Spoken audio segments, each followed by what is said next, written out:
Inauguramos una nueva etapa en esta emisora rebelde, un nuevo podcast de audio para poder difundir ideas que generen progreso. El abrazo del cierzo hace referencia a ese viento frío y seco, un poco molesto, que viene del noroeste y que deja riqueza en el Valle del Ebro y alrededores. Ahora cogemos el testigo Rebeca Palacios, antropóloga, y yo mismo, José Antonio Cruz, liberpensador, para difundir opiniones impertinentes y si a alguien le pica, que se coma los ajos. Embellecen. Empezaremos poco a poco y ya veremos. Adelante.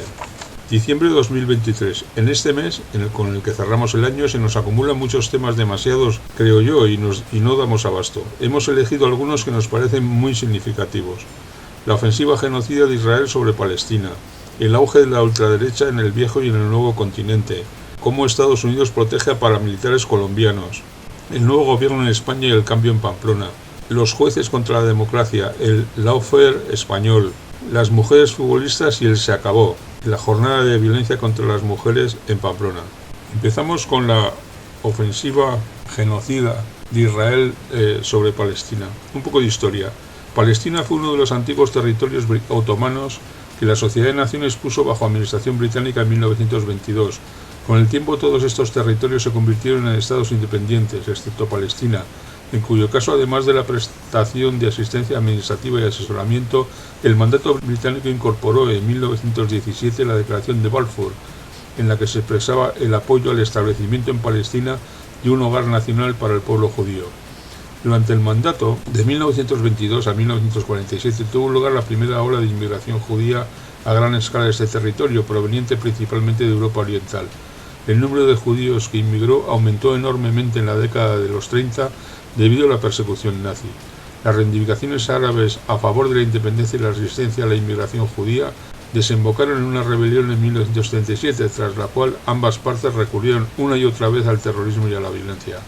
El Reino Unido consideró varias opciones para facilitar la independencia en esta tierra, devastada por la violencia, y en 1947 acudió a las Naciones Unidas para que resolvieran el problema de Palestina. Hay un plan de partición, las guerras del 48, del 67, del 73, todos los derechos inalienables del pueblo palestino, pero hay una conclusión, y es que los palestinos son los paganos, son los que ponen los muertos, y los israelíes son los que están convirtiendo el desierto en un vergel, como dicen los americanos. A uno de estos dos estados precursores, a Israel, se ha tomado la justicia por su mano, ha invadido, ocupado y saqueado al palestino, y no hubiera sido posible esto sin el apoyo militar y económico de Estados Unidos, de Gran Bretaña y de la Unión Europea. Ahora mismo solo se puede calificar de genocidio y crímenes de guerra lo que hace el gobierno de Israel en Palestina.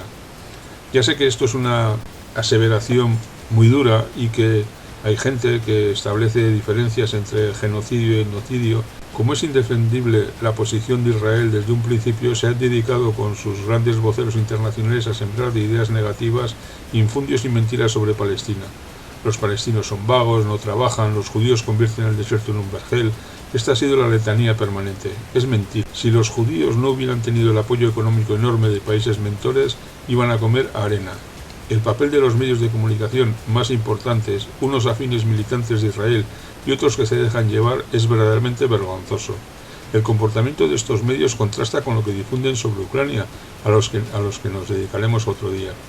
El gobierno español lo primero apoyó a Israel sin fisuras, y cuando se dieron cuenta que la cosa iba mal en las negociaciones de Sánchez para su investidura, suavizaron la posición y hablaron de derecho de defensa, pero con límites humanitarios. Ver para creer. La solución de los dos estados se abre camino en el concierto internacional, pero es todavía débil y contradictoria. Si una declaración de ese tipo no va acompañada de la restitución de territorios y la ayuda masiva a Palestina para que puedan generar riqueza, solo se quedará en agua de borrajas. China acaba de declarar que apoya la creación de un Estado palestino sobre las fronteras del 67. Sería bueno estudiar y tomar ejemplo de India y Pakistán, que a pesar de las guerras que han tenido después de la independencia del Reino Unido, Pakistán y Bangladesh mantienen un statu quo de apariencia tranquila. ¿A ti qué te parece esto, Rebeca? A ver, a mí me parece que hay mucho por explicar para entender qué es lo que se da en la actualidad. Como dices tú, que has hecho un breve recorrido de lo que es la generación del Estado israelí en tierras que eran palestinas, ¿no? Claro, yo veo muchos problemas que se vinculan de cara a poder entender este conflicto a día de hoy. Entonces yo las principales preguntas que puedo hacer respecto un poco a aclarar este tema serían si es un conflicto real por el control territorial, única y exclusivamente, ¿no? Si es un conflicto de convivencia entre dos pueblos que tienen unas culturas diferenciadas, como es el judío del musulmán, y si para poder hacer una comprensión más completa del problema requeriría unirse atrás más. Un trabajo de memoria histórica. Eso es, sí, más histórico, ¿no? Que no solo coger desde el periodo nazi, que la diáspora judía y tal. Entonces... No es imprescindible, hay gente que dice, no, pero si apoyáis a Israel, si no apoyáis a Israel es que apoyáis el terrorismo de Hamás.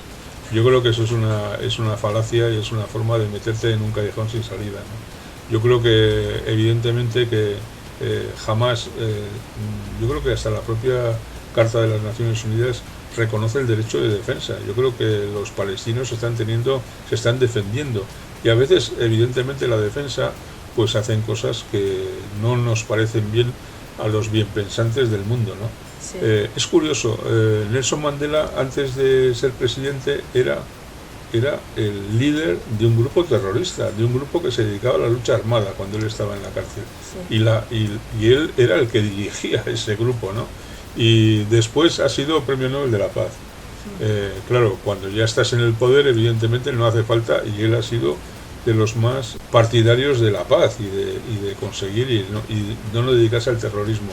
Sin embargo, en la mitad de su vida ha estado dedicado a dirigir un grupo de lucha armada, ¿no? Yo creo que aquí pasa una cosa parecida, aparte de los estallidos y aparte de las cosas que hay mucha gente que dice, no, es que no nos parece bien. Claro que no parece bien que se mate la gente, hombre, es que eso es un ABC, pero yo creo que al mismo tiempo lo que es clarísimo es que quieren echar a los palestinos de ahí, no solo de la franja, y quieren que Israel ocupe en exclusiva el único estado que ocupe todo el territorio del Valle del Jordán y de la Cisjordania también, ¿no? Sí, el tema es que partir de generar un Estado-nación, precisamente justificando históricamente que es un territorio que en su día fue judío, no es precisamente la forma más coherente para hacer algo así,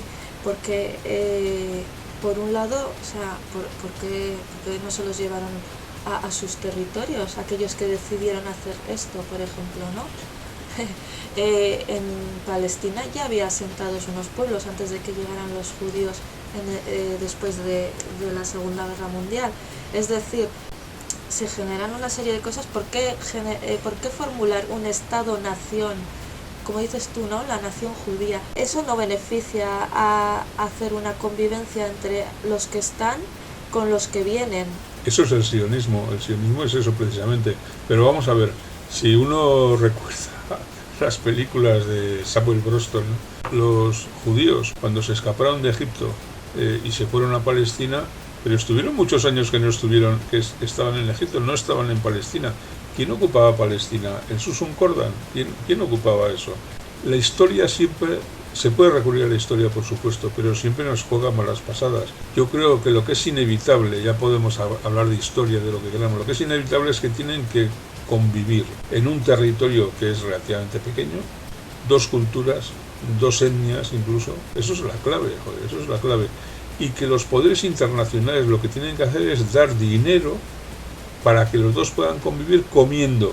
Lo que no se puede hacer es que Israel pueda convertir el desierto en un vergel en las partes suyas y que los palestinos no tengan ni agua para beber, ¿no? Entonces eso es lo que no se puede hacer. Tampoco se puede establecer que un territorio pertenece a un pueblo. Eso no es así, porque si tú miras la historia, todos los pueblos se mueven y se transforman, y entonces somos dinámicos, ¿no? Al fin y al cabo. Entonces, partir de la premisa de que el territorio que se establece como Israel es de los judíos, porque en su día, como dices tú, estuvieron allí, no es así.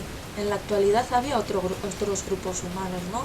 y pasa lo que pasa. Es como cuando se hizo la separación de los territorios de África, ¿no? Llegó el colonialismo allí, cuando esto para ti, esto para mí, ponemos una raya así recta en el mapa, y en esa raya recta se separaron muchas tribus, muchas etnias, y eso pasa, unos pertenecen a un país y otros pertenecen a otro país, pero nosotros seguimos siendo familia.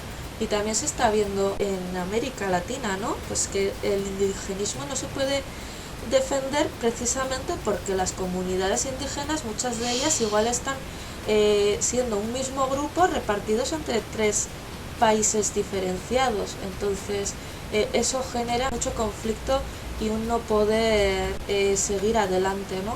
En la vida cotidiana. Bueno, seguiremos el próximo día también con este tema porque va a dar mucho de sí. La ultraderecha. Parafraseando el comienzo del manifiesto comunista, un fantasma recorre el viejo y el nuevo mundo. Es el fantasma de la ultraderecha. En Europa, concretamente en Holanda, el Partido por la Libertad del antiislámico y eurófobo Geert Wilders es con diferencia el partido más grande del Parlamento neerlandés. Según los datos del recuento oficial de votos, que le da 37 de los 150 escaños disponibles por delante del bloque de izquierda y los liberales de derecha. Ahora comienzan las negociaciones para formar gobierno. No se descarta nada, puede pasar perfectamente como en España. En Hungría y en Polonia gozan de sendos gobiernos de ultraderecha, lo mismo que en Italia. En el caso de Polonia acaban de dar un vuelco y va a ser un liberal el que tome las riendas del gobierno. En América Latina, al amparo de Donald Trump y de Jair Bolsonaro, se han ido conociendo líderes y programas de ultraderecha. Lo más novedoso y provocador ha sido la reciente victoria de Javier Milei en Argentina, un auténtico antisistema, pero del todo para mí.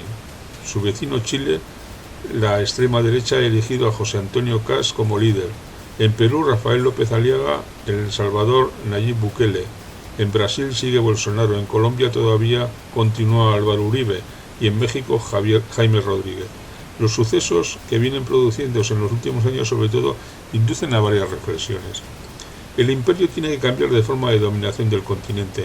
Acaba de fallecer Kissinger a los 100 años. En su época era la era de Vietnam, de Pinochet, de Trujillo, de los Somoza, de los Fujimori, de Videla, es decir, la guerra y el exterminio de la izquierda. No valía con llenar a Noriega de coca, había que quitarle de en medio militarmente. Mantener aquello a largo plazo generó muchos inconvenientes a Estados Unidos, porque el pueblo de los diferentes países volvía a resurgir. Se erigió un polo izquierdista en el norte, ya no solamente en Cuba. Con Cuba, Chávez hizo mucho daño al imperio. Lula desafía a los poderes fácticos brasileños y se ha elegido presidente de su país. Y poco a poco van saliendo fisuras del dominio yanqui, como se dice allí. Fracasada la línea de represión brutal, sale a la luz la conquista por la pasta. El poder económico, el poder del dólar se pone en marcha. Boicotean a líderes progresistas como en Perú o en Chile y meten mucho dinero para que ganen las elecciones argentinas un furibundo antidemócrata. Pero no siempre tienen éxito. El ganador de la extrema derecha no puede gobernar, como se ve que está pasando en Argentina. ¿Y qué hacen? Se nutren de la derecha tradicional para gestionar su victoria. Milei ha ido a USA en su primer viaje y a la vuelta, antes de tomar posesión, ha empezado a encargar ministerios claves a figuras del macrismo, dejando en la cuneta a sus colaboradores más cercanos. Es un aviso a navegantes. Imaginar que gana Abascal en España o algún sucesor suyo, pero empieza a contratar a cuadros del PP, no sería descabellado. Milei marca la senda. Parecido está pasando en Italia. La primera ministra Meloni iba a romper todo a sangre y fuego, pero le deja el papel a su aliado Salvini y ella se pliega a la Comisión Europea. La izquierda en América Latina solamente se mantiene con cierta integridad en México y en Colombia. Atentos a las maniobras de Estados Unidos para fortalecer a las ultraderechas de estos países. Y en viejo continente, el avance de la extrema derecha en el cogollo de Europa va ganando posiciones en Holanda para crear un menage à trois con Polonia en Ucrania, con Italia en la reserva, aunque con Polonia ya no pueden contar porque un liberal ha podido formar gobierno por mayoría parlamentaria. Todos los procedimientos, represión, dinero, armas, uso de las instituciones internacionales, lo que haga falta. El imperio no se arredra ni un pelín. A mí me parece que es una muestra del comienzo de la decadencia de la hegemonía de USA en el mundo. Mira a China y le da pavor. Tiene que emplear todos los medios para no bajar.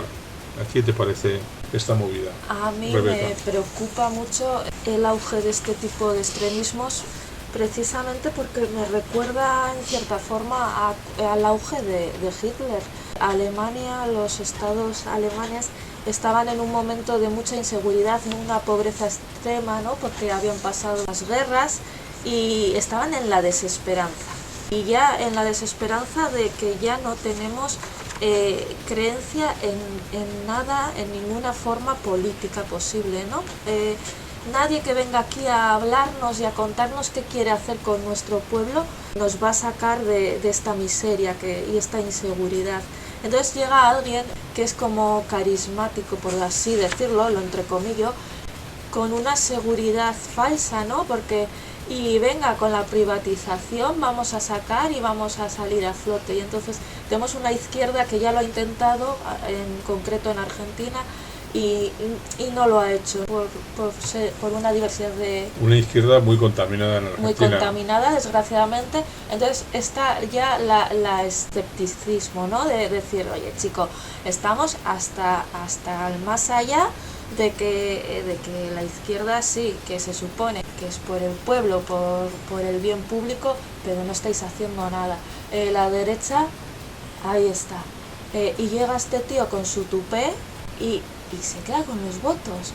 Da mucho miedo. Y al día siguiente quita todos los subsidios. Da mucho miedo. Pero no sé la gente lo que hace, ¿no? La gente está perdidísima. Entonces yo creo que este tipo de extremismos va de la mano dos factores, al menos de la derecha. El interés de la privatización de aquellos que tienen el poder económico y la ignorancia del pueblo, el escepticismo y la desesperanza. Estamos mal, no avanzamos y vamos a este que acaba de aparecer, no sabemos de dónde, o sí, en cierta forma, pero es como el más desconocido dentro de todo lo que conocemos ya, y venga, vamos a darle un empujoncito a ver si este hace algo, ¿no? Y nos saca aquí de...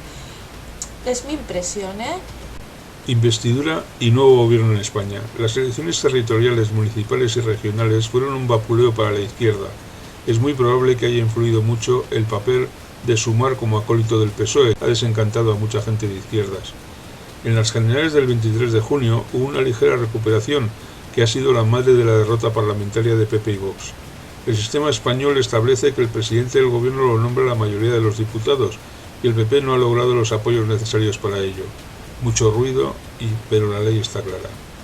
En el proceso de configuración del nuevo gobierno, con los pactos necesarios, Sánchez ha logrado mayoría absoluta. Como segunda pantalla, con la ayuda de Yolanda, Díaz ha echado a las ministras de Podemos del gobierno, como una continuación de la línea de acabar con Podemos por tierra, mar y aire, en la que Yolanda y Sumar han sido colaboradores necesarios y entusiastas. Y manos de Podemos se salen de Sumar y se van al grupo mixto. Después de amenazas de asfixia económica de Ada Colau, no se lo esperaban y les ha pillado al principio con el pie cambiado a los de Sumar. Sánchez y sus amigos tienen mucho poder y seguramente tratarán de ningunearles, pero tienen que hacerlo muy bien, porque hay votaciones muy importantes que necesitan de los 5 votos de Podemos. Creo que en este punto merece una reflexión aparte. Se oye ahora a los politólogos oficiales y bastantes tertulianos, independientes del PSOE y del PP, que a izquierda del PSOE no caben tantos partidos y que al final de la legislatura uno desaparecerá. Lo dicen por Podemos, claro. Yo no soy de Podemos desde hace varios años, pero el asunto no lo veo así. A mí me parece que Yolanda y sus amigos tienen la casa común con el PSOE. Más tarde o más temprano se irán allí. El PSOE les ninguneará, se enfadarán un poquito, pero la pasta de los cargos suavizará casi todo. Si Podemos no sucumbe al PSOE, se fortalecerá, seguro. Por cierto, han puesto una ministra que era concejal del Ayuntamiento de Pamplona por el Partido Socialista de Navarra, magnífica sucesora de Maite Esporrín, la especialista en darle alcaldías a la derecha. Ahora dicen que sin esta mujer que se ha ido a Madrid, a lo mejor dan el visto bueno por una moción de censura en el Ayuntamiento de Pamplona que quite a la alcaldesa de UPN. Cosas verdes, Sanchos. Pues las hemos visto. Moción de censura del PSN y de H. Bildu para acabar con la alcaldesa de UPN y restituir la alcaldía a Joseba Sirón de H. Bildu. Terremoto de la derecha mediática y política. Llantos, manifestaciones, crujir de dientes, pero lo que hay y no da para más. Las próximas semanas y meses serán apasionantes. Pero ha habido un tema con la investidura que es muy importante, que ha hecho muchísimo, que está haciendo muchísimo ruido y lo hará, que es el tema de la amnistía, Rebeca. Sí, bueno, traigo un poco de información académica sobre la amnistía. La amnistía, del griego amnestia, olvido o perdón, es un instrumento jurídico del poder legislativo que tiene por efecto la posibilidad de impedir en un periodo de tiempo enjuiciamiento penal y en algunos casos las acciones civiles contra ciertas personas o categorías de personas con respecto a una conducta criminal específica cometida antes de la aprobación de la amnistía. O bien la anulación retrospectiva de la responsabilidad jurídica anteriormente determinada. Vale, ¿hasta qué punto la amnistía puede encajar en nuestra Constitución? Yo creo que es un problema de que quieran que encaje. O sea, esto, como todo, como la eutanasia. Totalmente, yo creo que es una cosa que es ridículo decir, no, es que no cabe en la Constitución tal. Entonces, inmediatamente tienes una batería de 5 catedráticos de Derecho Constitucional que dicen que sí y 5 que dicen que no. Y entonces yo creo que cada uno es del partido que sea y ya está. Yo creo que a esas cosas hay que hacerles poca... yo creo que ya la gente no hace mucho caso si es que no entra en la Constitución. ¿Y qué más da? Pues hacemos que entre. Van a cambiaron la Constitución en el artículo no sé cuántos para favorecer a las grandes economías.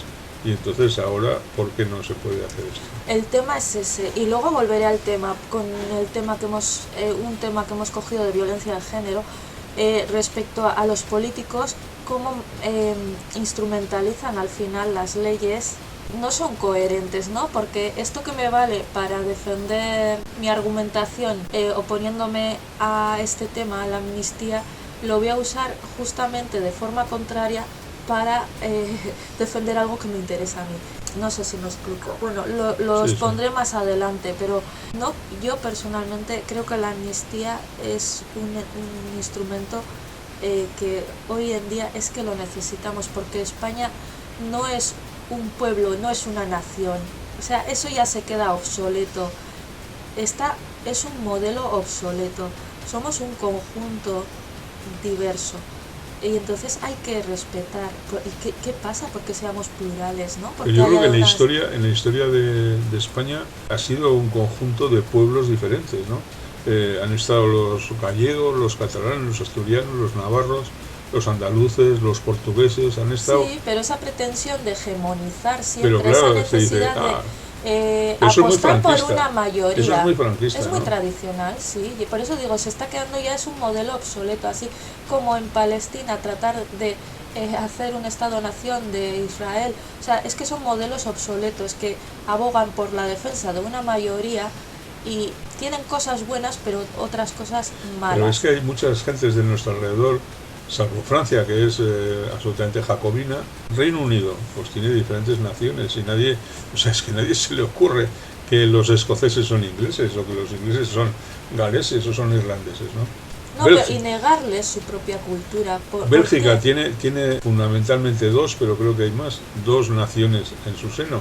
Y no se muere la gente, o sea... Pero así como hay que defender esa pluralidad, también hay que defender que sí conviene que haya unicidad, es decir, no hay que segmentar el territorio como tal en la diversidad, ¿no? Pero hay que dar posibilidades no hay que rechazar esas formas diferentes de vivir en un mismo territorio. Los jueces contra la democracia en España, el lawfare.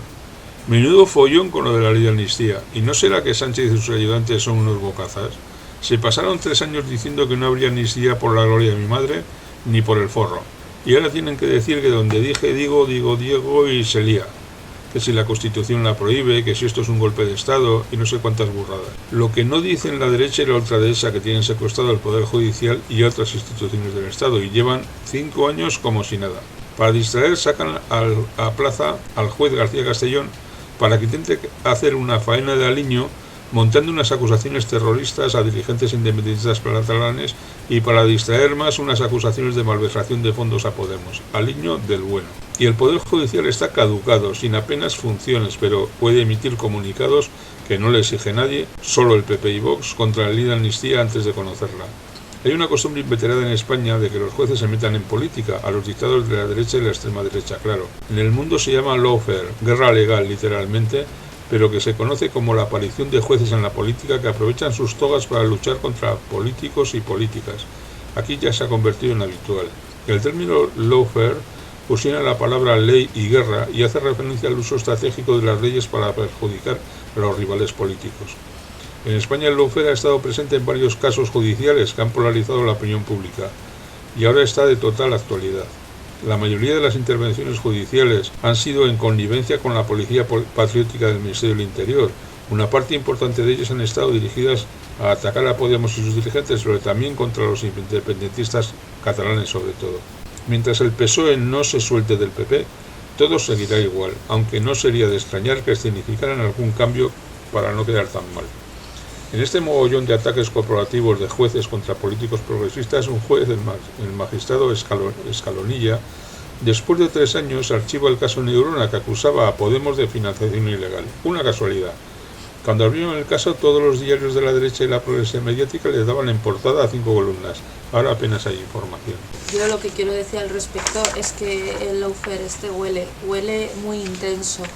Porque si partiendo de que en este país, ¿quiénes son los que pueden estudiar y acabar siendo jueces y juezas? Hay una nueva generación, ya vienen pisando fuerte con otras perspectivas políticas, ¿no? Pero si miramos un poco a aquellos que son jueces ya asentados y ya consolidados, que tienen cierta edad, ¿no? Todos sabemos de qué tintes tienen, ¿no? Entonces no hay mucho que decir al respecto, porque es como tú bien has dicho, salen a la palestra cuando hay motivos que atentan contra la derecha. Ahora vamos a hablar de las futbolistas femeninas. ¿Qué está pasando con ellas? La oleada antimachista, han salido todas ya a decir que vale ya, ¿no? Un poco de respeto. Se acabó y ya vale, me parece fenomenal y más aprovechando los incidentes que ha habido, que se me quedó trabada, ya lo siento. Sobre todo ganan a nivel mundial, se les solapa ese momento que tenían de disfrutarlo, ¿no? Con una victoria fantástica. Y llega el Rubiales y le planta el beso a la pobre mujer. Bueno, pero luego se investiga y no solo es Rubiales, sino que es una práctica común, que no les dejaban cerrar las puertas de las habitaciones cuando estaban en concentración con la Federación y cosas parecidas, una barbaridad. Solo cosas que las humillaban. Cada una luego, pues por supuesto, puede hacer lo que quiera. Decían cosas tan ridículas que no les ponían el nombre en las camisetas porque no había dinero. Es una forma de negación. Es una forma de negación. Tú no eres nadie, no tienes eres ni el nombre puesto. Un grupo de entretenimiento. Sí. Creo que el otro día en la charla que vamos a hablar, la psicóloga decía, el machismo no desaparecerá hasta que no deje de existir ni una sola mujer que deje de ser machista. En el momento que las mujeres dejemos de ser machistas, pero en este caso concreto en que ellas declaran este tipo de cosas, que yo tampoco tengo muy claro qué intencionalidad había diciéndoles que dejan las puertas abiertas y este tipo de control, pero un control exacerbado, ¿no? Porque yo tengo miedo de que conspiren contra mí y les tengo que controlar, ¿no? Bueno, pero a Messi no lo controlan tanto, ¿no? Claro. ¿O qué pasa? Pues que yo sepa que se van a ir de fiesta estas chicas y no van a rendir al día siguiente. Y luego ganan la Copa del Mundo. Y luego ganan la Copa del Mundo. A ver, ¿cómo se come? Precisamente por ese control, claro. Es que no estamos entendiendo bien tú y yo. Claro. Ese es el tema, no les estamos entendiendo bien. No, hombre, a ver.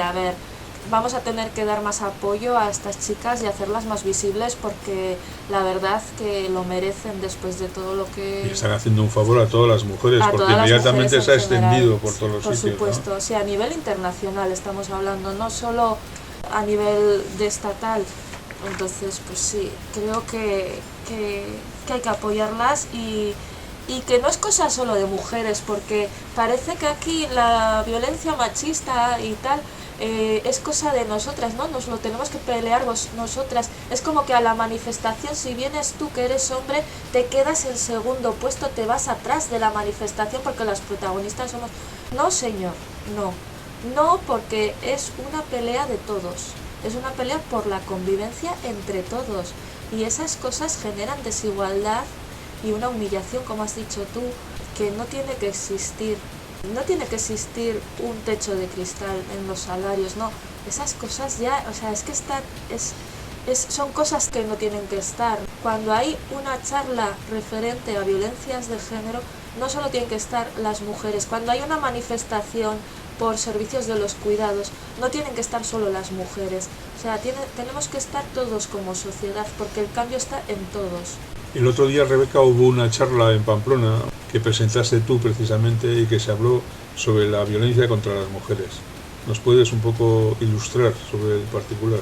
Vale, pues el otro día fue en Just La Rocha y estuvieron la psicóloga forense y jurídica Juana Azcárate y también la jueza del juzgado de violencia de instrucción número 1, la Esther Fernández Arjonilla. La idea era que iba a hablar yo también, ¿no? Yo iba a dar una perspectiva antropológica, una mirada un poco más social de por qué existe este tipo de violencia de género en nuestra sociedad, ¿no? ¿Por qué no lo habla? Pues sí, porque como no pude hablar, la verdad es que venían con muchas ganas de hablar estas chicas y jolín, y era una charla participativa, había mucho interés, la gente preguntaba y tal, pero pues yo me quedé con las ganas de decir un poco desde una perspectiva social, ¿no? ¿Qué factores o qué cosas son, qué elementos existen que favorecen un poco a que se perpetúe ese tipo de violencias que acabamos de hablar,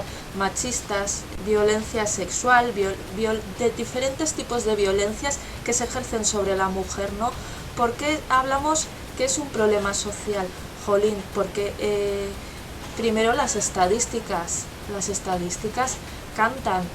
¿Cuántas veces a lo largo del año vemos una noticia en el telediario de que ha caído otra, de que existen feminicidios, de que se están asesinando a mujeres, asesinando?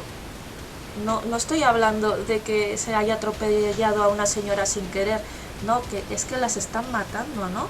Y están matando a una cantidad de mujeres pues que es importante. Entonces, es un problema social, primero por eso, es un problema social, segundo porque hay una cantidad de denuncias altas respecto al maltrato hacia la mujer continuado, ¿no? Desgraciadamente se da en el ámbito privado y por eso parece que como no lo veo no existe, ¿no? No, nos lo estamos inventando, dicen algunos. ¿Qué es eso de la violencia contra la mujer y contra el hombre? Porque también hay mujeres que le dan. ¿Por qué va a ser solo contra la mujer si también hay mujeres que pegan a los hombres?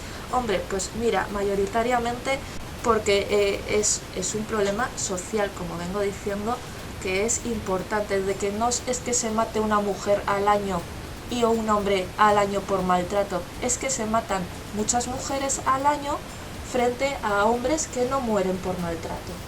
Me parece que no es un tema que políticamente deba manejarse como se está manejando. Me parece que hay un sector político que niega o que considera exacerbado, ¿no? Este empujón hacia tratar de paliar este problema. Me parece que aumentan precisamente el problema porque, jolín, los elementos principales que se dan en conjunción para que exista esta violencia son de tipo estructural, es decir, están asentados, imbricados entre las instituciones, ya sean instituciones administrativas, burocrativas, en las económicas, ¿no? Estamos hablando de que en una cadena, en una fábrica, por hacer el mismo trabajo que hace un señor, igual yo voy a cobrar diferente, voy a cobrar menos. ¿Por qué? ¿Por el mero hecho de ser mujer? Pues si estoy produciendo lo mismo, ¿por qué estoy cobrando menos que él? No lo entiendo, no sé cuál es la diferencia, ¿no? Entonces, esto es un problema que políticamente no se puede negar, se tiene que visibilizar. Estados Unidos protege a paramilitares colombianos.